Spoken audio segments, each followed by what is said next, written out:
welcome back to the channel once again. There is this argument that ChatGPT is taking away the jobs of programmers, the jobs of software engineers, but I beg to differ because there's a lot of things that ChatGPT is yet to learn in order to take away the jobs of software engineers. But before we continue this discussion, please do your best to subscribe to the channel if you haven't yet subscribed, like our videos, share to those who are in need of the video. Now let's get straight to this discussion.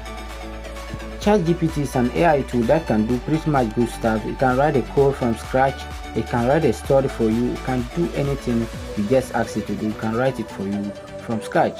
But there are things that ChatGPT is still lacking in order to be perfect as most people think it is.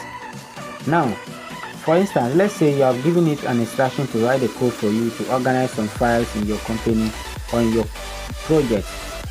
ChatGPT can write a code the way you've instructed it, but it cannot identify any errors or any bugs in the code. So this is where you need to bring a programmer or a software engineer to identify all these errors if you are not an engineer, if you are not a programmer or software engineer. Also, ChatGPT cannot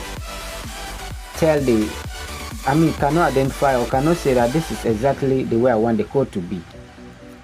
So here you need a programmer to go through the code to say, oh, this is a perfect code that ChatGPT has written, or it is not a perfect code.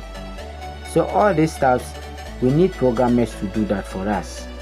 So it's either you employ a software engineer or a programmer to go through the code after ChatGPT has written the code, or you can even employ the programmer to write the code they themselves. So ChatGPT cannot take away the jobs of programmers.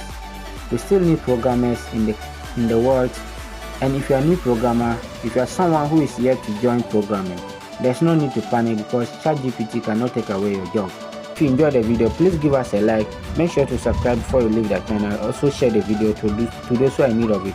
Thank you for watching and hope to see you in the next video. Love you.